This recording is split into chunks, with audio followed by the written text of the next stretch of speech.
Assalamualaikum warahmatullahi wabarakatuh. Saya Muhammad Syarif Maulana ingin menjelaskan tentang OSI layar. Pengertian OSI layar. OSI adalah singkatan dari Open System Interconnection, merupakan lapisan-lapisan prosedur yang terjadi dalam proses pengiriman informasi atau data melalui koneksi jaringan antar komputer. Setiap komputer dalam jaringan memiliki cara berkomunikasinya masing-masing. Komputer bermerek A memiliki bahasa sendiri dan hanya bisa berkomunikasi dengan perangkat lain yang bermerek sama. Hal tersebut juga terjadi pada sistem jaringan, di mana pertukaran informasi antar jaringan tidak bisa terjalin dengan baik. Sementara tentu saja proses komunikasi dibutuhkan tidak hanya oleh komputer dalam satu sistem jaringan tertentu. Cara kerja OSI layar. Prosedur OSI layar berlaku baik di perangkat pengirim maupun perangkat penerima. Artinya, data dari perangkat pengirim akan melewati layer 1 sampai 7 sebelum sampai ke perangkat penerima. Data tersebut masih harus melewati 7 layer yang sama, tetapi urutannya terbalik. Contoh, suatu ketika Anda menggunakan aplikasi pengolah pesan untuk mengirim surel kepada adik. Selesai mengetik, Anda menekan tombol kirim. Lalu aplikasi pengolah pesan akan memanggil aplikasi layar untuk memilih protokol untuk menyampaikan data. Presentation layer terlebih dahulu memampatkan data dan meneruskannya ke session layer untuk memulai proses pengiriman. Kiriman diproses oleh transportation layer dalam bentuk segmen. Kemudian dipecah lagi dalam potongan-potongan kecil pada network layer. Network layer menyampaikan adanya potongan-potongan data ke data link layer. Di data link layer ini, data tersebut masih akan dipecah-pecah kembali agar bisa dikirimkan melalui perangkat keras pada physical layer. Physical layer mengkonversi data ke dalam bentuk bit stream, lalu diteruskan melalui media fisik seperti modem, kabel, fiber optik, atau perangkat konektivitas jaringan lainnya. Perangkat inilah yang pertama kali menerima paket bitstream data di dalam email adik Anda. Email kiriman Anda masih harus melalui 7 OSI layer lagi sebelum adik Anda dapat membacanya seperti biasa. Namun kali ini prosesnya berlangsung secara terbalik. Application layer. Tahapan ini berhubungan langsung dengan pengguna. Application layer merupakan prosedur penyambungan komunikasi dari perangkat.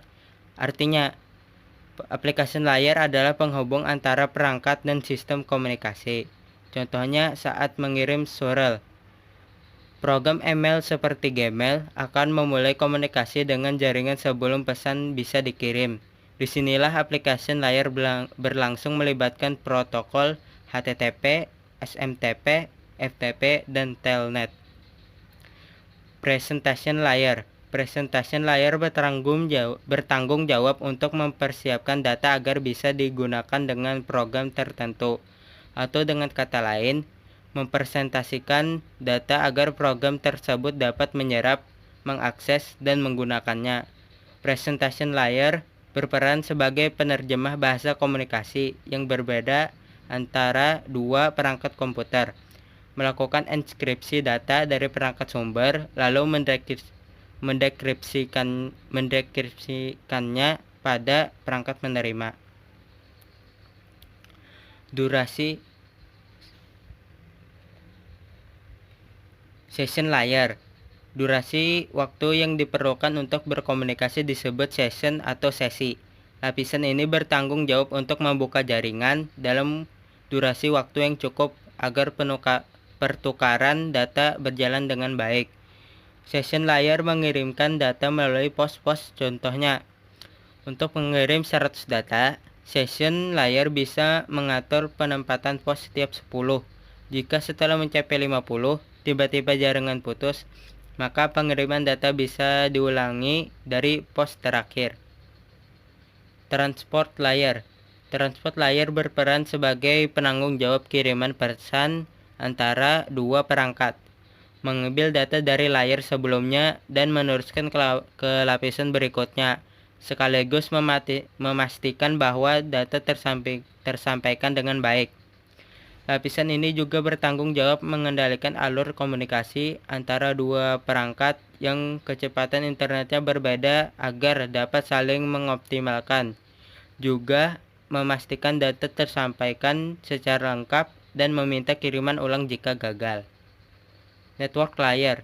Network berarti jaringan. Dalam hal ini, network layer bertugas untuk memberikan jalur sebagai fasilitas bagi proses pertukaran informasi antara dua jaringan berbeda. Network layer tidak diperlukan pada komunikasi perangkat di jaringan yang sama. Network layer mencari jalur komunikasi terbaik antara jaringan, routing. Lapisan ini menyalurkan data kiriman dari perangkat sumber dengan cara membaginya dalam paket-paket kecil, lalu menyusunnya kembali ketika telah sampai pada perangkat penerima. Data link layer. Jika network layer adalah penyalur informasi antar jaringan, maka data link merupakan pemberi jalur komunikasi di dalam jaringan yang sama. Tugas-tugasnya hampir sama dengan network layer dan transport layer, hanya saja internal dalam satu jaringan. Physical layer. Lapisan paling dasar dari ketujuh osi layer, bertanggung jawab mentransmisikan data dalam bentuk bit stream. Physical layer mencakup segala peranti pertukaran informasi yang dimiliki oleh dua perangkat yang melakukannya, termasuk kabel dan tombol-tombol. Bitstream bisa dikatakan sebagai data digital. Bentuknya tak kasat mata dan berurutan melalui alur tertentu yang bisa ditransmisikan melalui media fisik, contoh data digital, seperti tegangan listrik, frekuensi radio, frekuensi internet, cahaya, dan lain-lain.